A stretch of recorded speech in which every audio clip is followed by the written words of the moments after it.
Está começando o programa Na Real. Toda semana, temas relevantes para ouvir. Uma produção da Rádio PUC-Rio Comunicar. Fechado há quase 3 décadas, o Teatro Copacabana Palace se prepara para sua reinauguração com um musical sobre a história do próprio hotel. Por aquele palco passaram artistas como Marília Pêra, Marita Severo, Paulo Altran, Beatriz Segal, Nissete Bruno e Fernanda Montenegro, entre outros. Este é um dos assuntos do programa de hoje. O outro é sobre a representação do jornalismo em produções midiáticas. Vamos relembrar filmes e seriados do sucesso inspirados na profissão. Fique com a gente!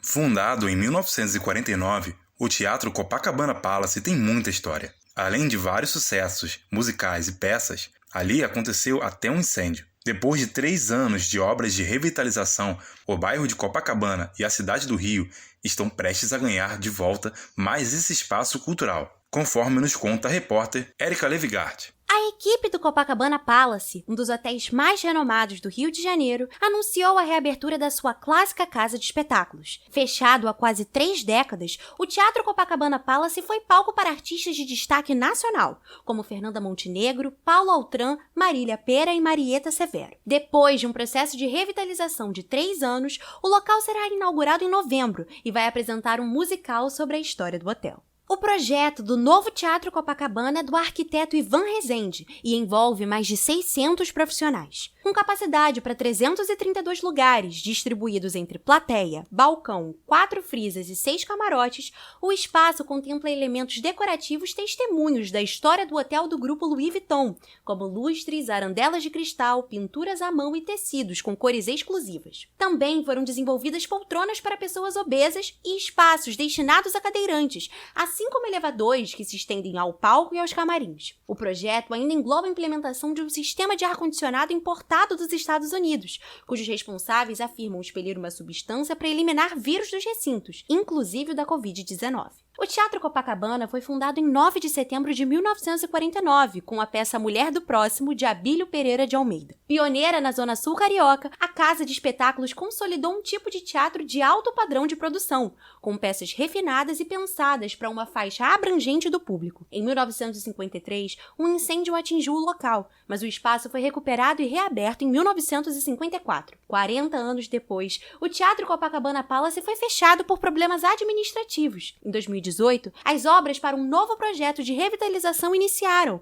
e se estenderam até 2021. A renomada atriz e escritora brasileira Fernanda Montenegro estreou profissionalmente no palco do Teatro Copacabana. Em 1950, com 21 anos, ela integrou o elenco da peça Alegres Canções da Montanha, ao lado de Nissete Bruno, Beatriz Segal e Fernando Torres, na qual obteve grande destaque. De 1951 até 1970, Fernanda apresentou mais 7 peças no Teatro Copacabana, que marcaram a sua vida e a sua carreira. Segundo ela, o local sempre possuiu uma luz própria e representou um grande centro cultural e social para o Rio de Janeiro. Eu comecei a minha vida no Teatro Copacabana em dezembro de 1950, com a peça As Alegres Canções das Montanhas. O autor é Julien Lucher. Depois foram mais 7 peças importantes, peças da minha vida, de 51 a 70. Aí o teatro fecha. Houve um incêndio, ele foi restaurado, foi reaberto, mas a partir de uma hora fechou-se esse teatro importantíssimo dentro do mundo cultural, teatral, assim, social do nosso país. O Teatro Copacabana teve uma luz imensa, uma luz própria, elegantes montagens, imensos, mas imensos sucessos, assim, sem parar. Era um centro cultural e social, algo que o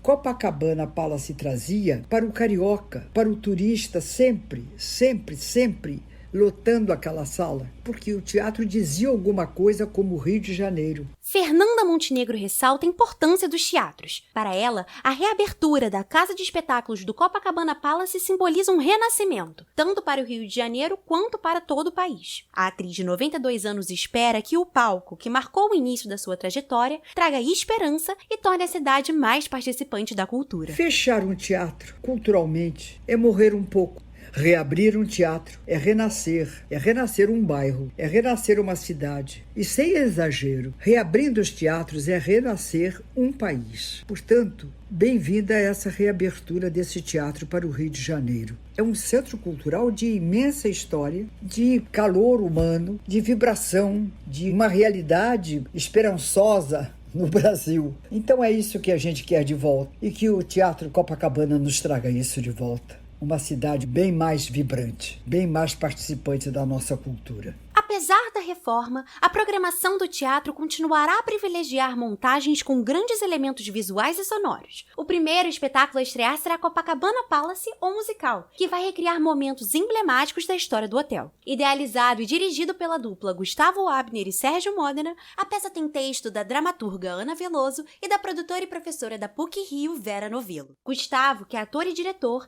explica que a ideia de criar uma narrativa sobre o Copacabana Palace surgiu com a sua chegada ao Rio, em 1997. Convidado para fazer um trabalho no hotel, o gaúcho se deparou com um teatro fechado e ficou inconformado. Depois do episódio, o Abner começou a pesquisar sobre a história do hotel do grupo Louis Vuitton e a construir a ideia do espetáculo. Eu era praticamente um caipira, não conhecia nada do Rio, nunca tinha entrado no Copa, e eu resolvi chegar bem antes do horário marcado para a gente começar o trabalho, para conhecer o hotel. Eu cheguei lá bem antes do horário combinado e comecei a andar pelos salões, pelo saguão do Copa, pela pérgola. Eu fiquei maravilhado com aquele universo, com a beleza do hotel, né? E lá pelas tantas, eu vi que tinha uma porta encostada. A hora que eu abri essa porta, eu me deparei com o teatro do Copa. Isso foi em 97. O teatro estava fechado desde 94. E eu fiquei muito impactado por aquela visão. Eu fiquei com uma interrogação muito grande na cabeça a partir desse momento, porque eu me perguntei, como assim? O Copa tem um teatro? Qual é a história desse teatro dentro desse hotel? Qual é a história desse hotel? Aí um dia eu me deparei com um livro do Ricardo Boechat, que se chama Copacabana Palace, um hotel e sua história. Quando eu acabei de ler esse livro, eu falei, pelo amor de Deus, como é que ninguém teve a ideia de contar a história desse hotel, desse lugar que foi tão determinante para a história do Rio?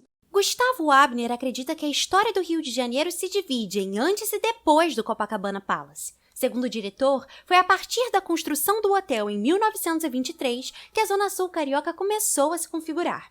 Com a possibilidade de contar uma grande história, o Abner dividiu a ideia com Sérgio, que logo topou. A pandemia da Covid-19 postergou a estreia do espetáculo, inicialmente prevista para 2019. No início de 2021, com o projeto de restauração em andamento, a dupla foi convidada para estrear a sua produção no próprio Teatro Copacabana.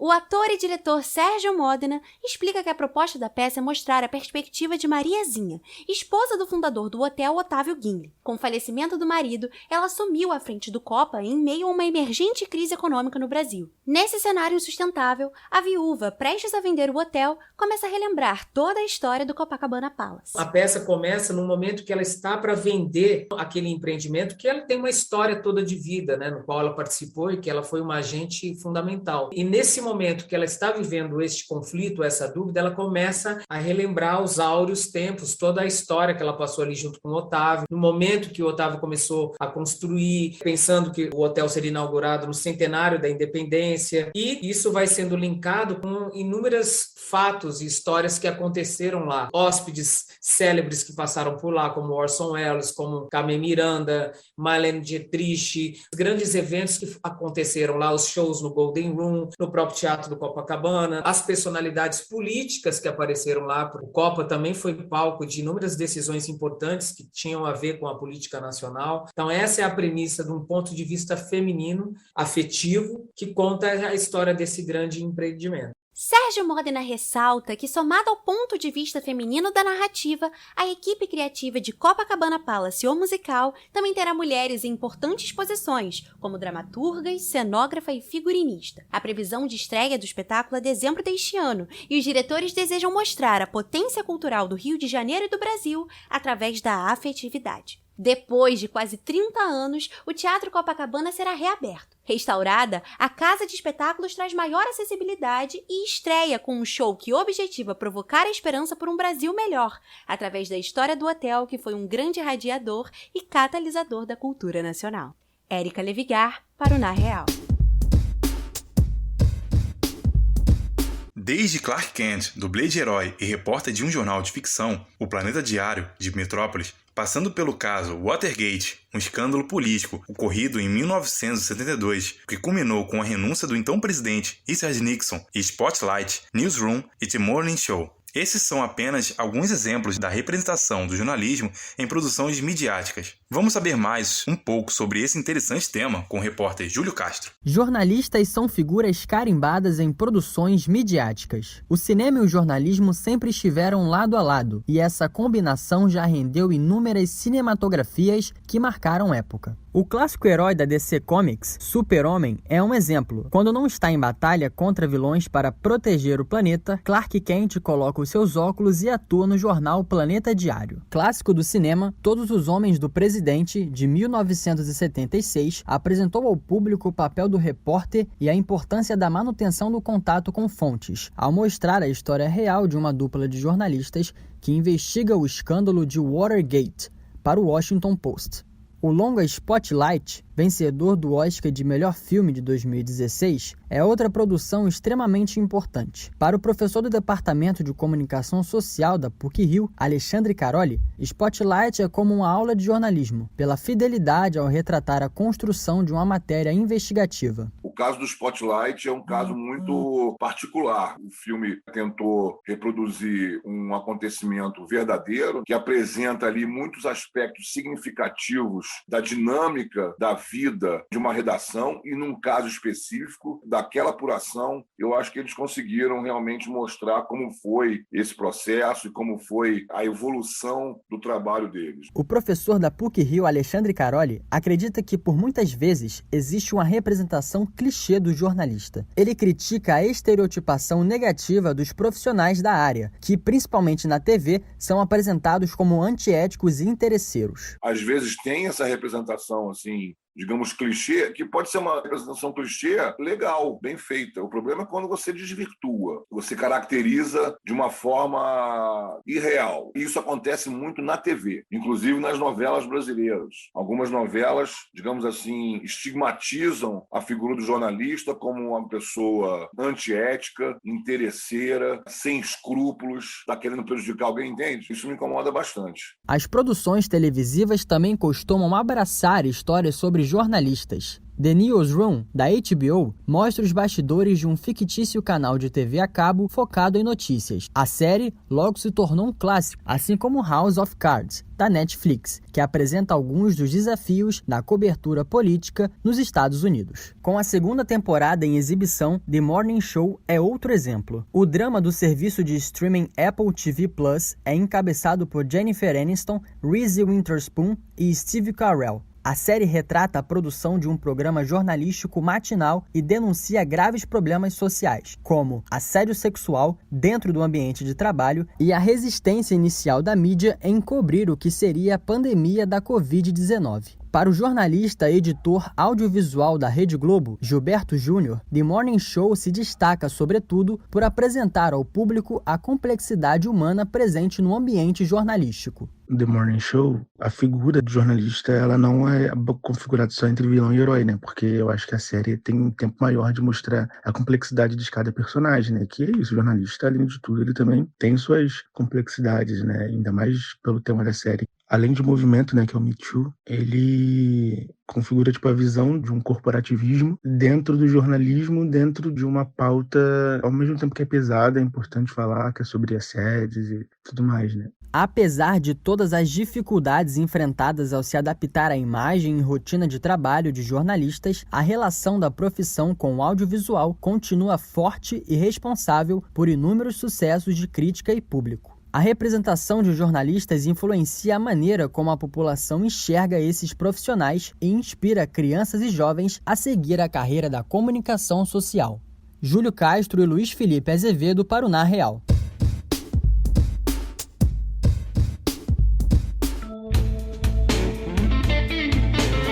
E para finalizar essa edição do Na Real, selecionamos alguns assuntos relevantes e curiosos da semana, que foram ou serão destaque nas mídias eletrônica e impressa. Pílulas da semana. Após 2 adiamentos por conta da pandemia da Covid-19, a banda de rock Metallica anunciou as novas datas dos shows no Brasil. A banda irá passar por Curitiba, Porto Alegre, São Paulo e Belo Horizonte, entre 5 e 12 de maio do ano que vem. Os ingressos que já foram vendidos continuarão valendo para as apresentações remarcadas, e existe a possibilidade de reembolso. A abertura da turnê no Brasil contará com apresentações da banda Eagle Kill Talent, e o grupo Greta Van Fleet participa como convidado especial. Cinemateca do Man Rio reabre com mostra Dante 700 anos. O espaço do Museu de Arte Moderna do Rio de Janeiro, que estava fechado desde março de 2020 devido à pandemia da Covid-19, passou por uma modernização tecnológica, mas manteve a essência de exibição dos filmes em películas. Na última quinta-feira, abriu os portões para receber as obras que trazem referência a Dante Alighieri, como uma versão do filme Inferno, 1911, e A Era do Gelo 3. A entrada é gratuita, com contribuição sugerida de R$ 10 a meia e R$ 20 a inteira. A nova aposta da Warner Bros., Duna, estreou em segundo lugar nas bilheterias nacionais. O longa, que é uma adaptação do renomado livro de ficção científica de Frank Herbert, registrou um público de 240 mil pessoas e renda de R$ 5 milhões no último final de semana. O filme, estrelado por 2 promissores nomes de Hollywood, Timothée Chalamet e Zendaya, não conseguiu ultrapassar Venom 2, que permanece em primeiro lugar pela 3ª semana consecutiva, e gerou R$ 6,3 milhões em receita no período. Princesa japonesa Mako abre mão de título real para se casar com plebeu após 3 anos de separação forçada. Noivos desde 2017, Mako e Kei Komuro se conheceram na faculdade, mas se casaram apenas na última terça-feira. Isso porque, supostamente, Kei e sua mãe teriam uma dívida de aproximadamente R$ 195 mil, o que atraiu olhares negativos da mídia e da família real, e que afastou o plebeu da princesa. Mako, então, seguiu as leis da família imperial japonesa e abriu mão dos privilégios de princesa para se casar com um plebeu. O casal recusou os rituais de casamento e vai se mudar para Nova York para ter uma vida tranquila longe dos holofotes. O Reino Unido irá sediar a COP26, a Conferência do Clima organizada pela ONU. O encontro será em Glasgow, na Escócia, entre os dias 31 de outubro e 12 de novembro. Nele, a discussão se concentrará principalmente em torno das mudanças climáticas e de que maneira será a atuação das nações para atenuar os efeitos no meio ambiente, da exploração e poluição causada pelo homem. Ao todo, 200 países deverão apresentar seus planos de cortes de emissões até 2030, e são esperadas cerca de 25 mil pessoas, incluindo líderes mundiais, negociadores e jornalistas. E por hoje é só. O programa Na Real é produzido por estagiários da Rádio PUC e tem edição e supervisão de Célio Campos. Lembramos que a Rádio PUC faz parte do Comunicar, cuja coordenação é de Lilian Sabac. Até a próxima semana.